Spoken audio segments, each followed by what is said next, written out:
Before there was Dylan Mulvaney, there was Jazz Jennings.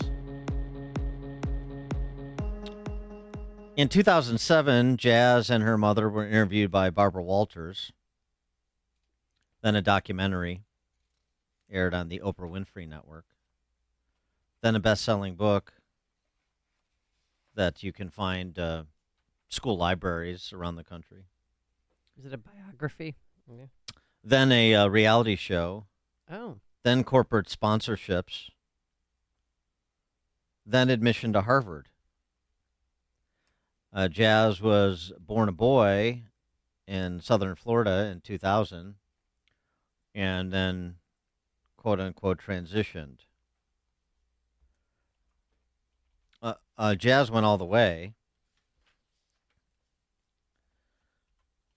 As Kay Hymowitz writes over at City Journal, publication of the Manhattan Institute.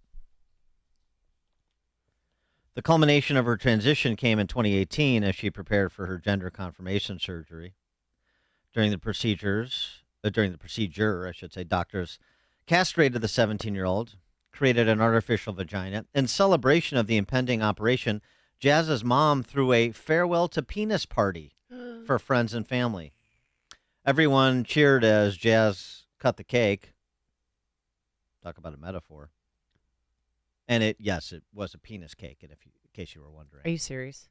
Well, it's a farewell to penis party. How could you not have a penis cake? Oh, that's so gross. You have those for bachelorette parties, and even that is vile. Yeah, she was diagnosed with gender dysphoria by age 4, or at age 4.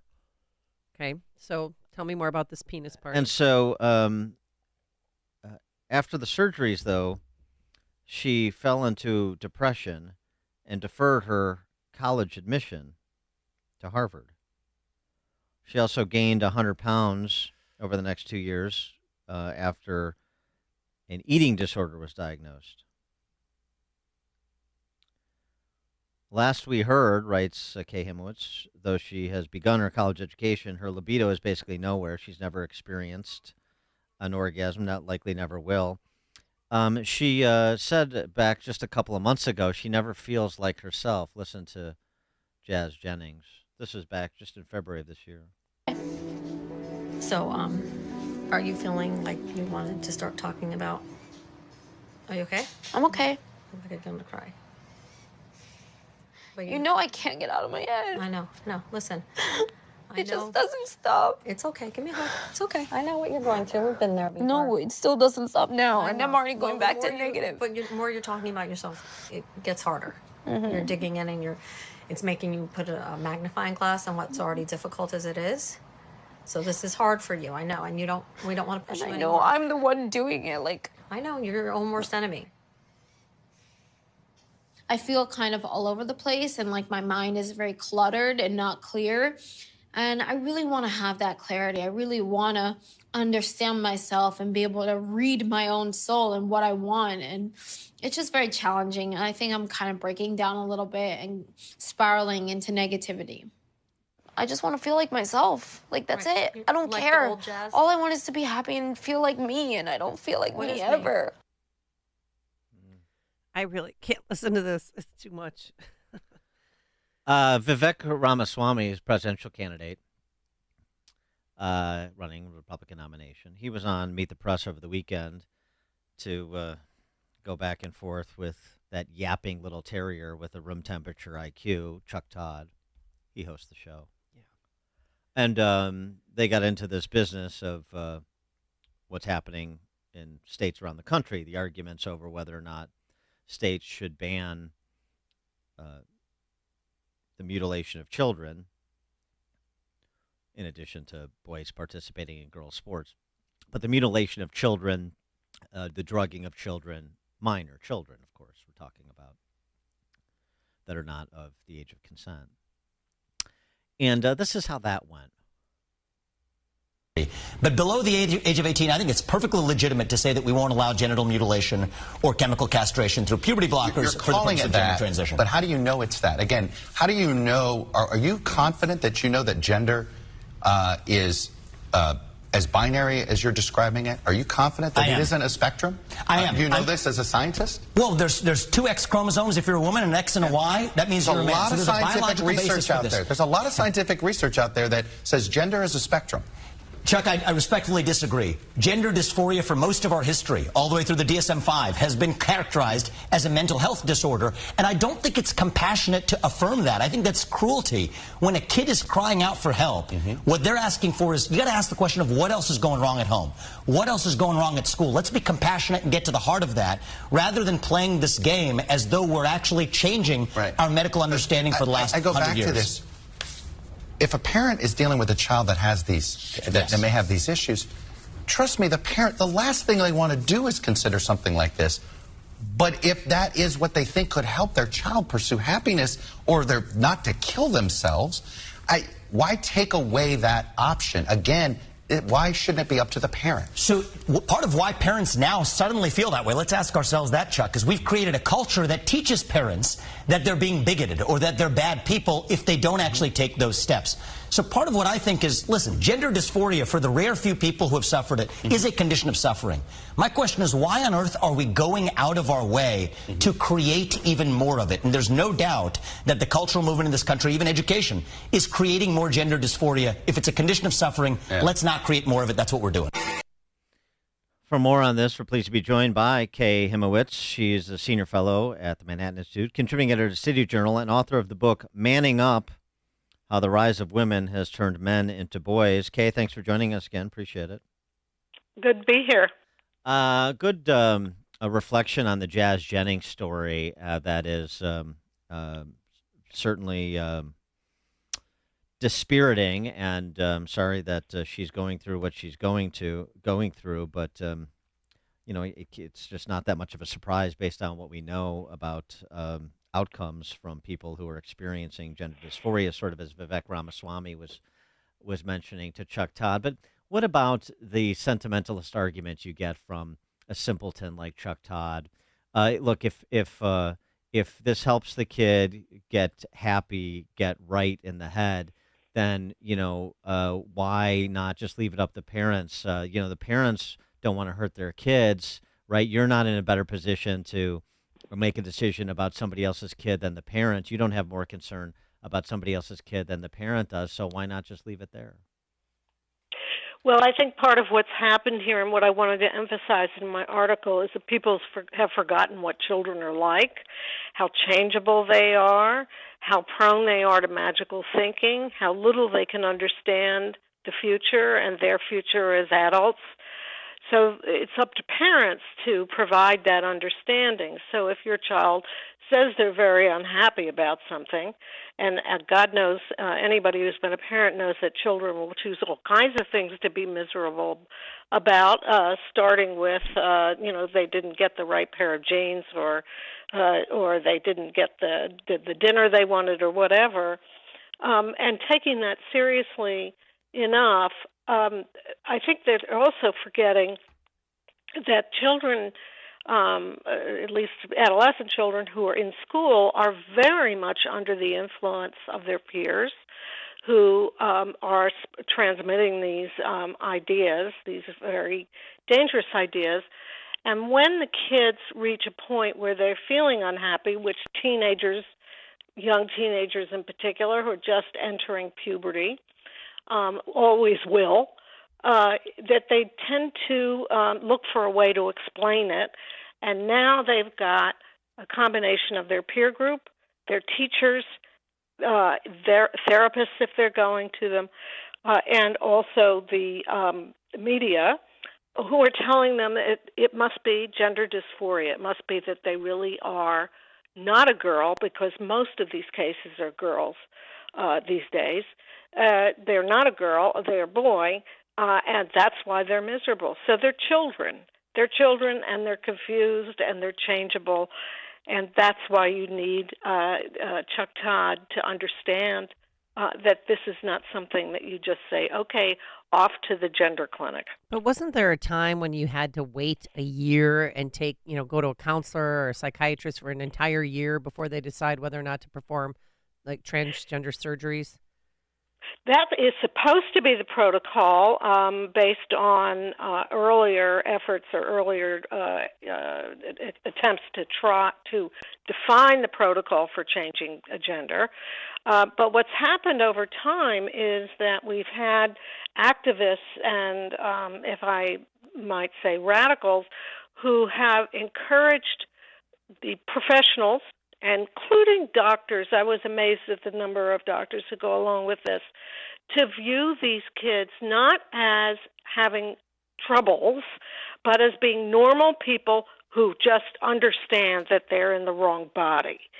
And so no longer do you see these long efforts to probe children's feelings and to try to understand what they're going through and to take it slow. There was at first an attitude of what they called watchful waiting.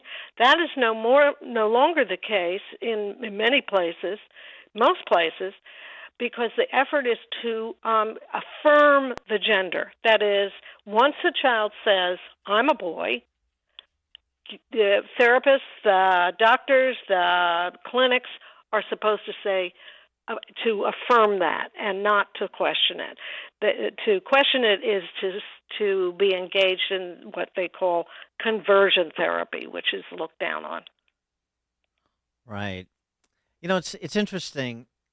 The same people who are quick to say that the young person's prefrontal cortex is not fully developed until the age of 25, and so they cannot be held responsible for criminal conduct. This That's is what our Chief Judge literally Evans said that. yeah, literally the position of our chief judge in Cook County. The same people who the same people who say that say a 6-year-old can decide whether or not he or she is cisgendered or is in the wrong body, quote unquote. Yeah. Yeah, no, it makes no sense. And I often say to people that as I was researching this article, my mouth would fall open several times a day in disbelief at the kinds of things people were saying about children that they know are not true. But there something about you talked about sentimentality, something about the pressure to be sentimental about gender diversity. And the pressure to be irrational about it has forced people to ignore the difference between adults and children. I, want to emphasize that I'm not writing about trans adults. I'm writing about the idea that children can make these decisions when they are still developing and still very uncertain of who they are. And then also when you have somebody who transitioned and then regrets it, the detransitioners as they're called, sort of odd, these terms we use for people, but people who made the decision, they thought one thing as a teenager, they were, as you were describing, allied all the way to the operating table, and now they have problems and they regret it, and they're going through what Jazz Jennings has been going through, and in some cases worse, suicidal ideation or actual suicide, and that there's no inclusion of those. What's the phrase we use these days? Adverse outcomes when it comes to this conversation in sort of corporate media. Yeah, there are a growing number of what we call detransitioners, people who have decided they no longer want to transition and want to go back to their real sexual identity, as I would see it. And the advocates have been insistent that this is extremely rare. And it may be that at one point, years ago, it was.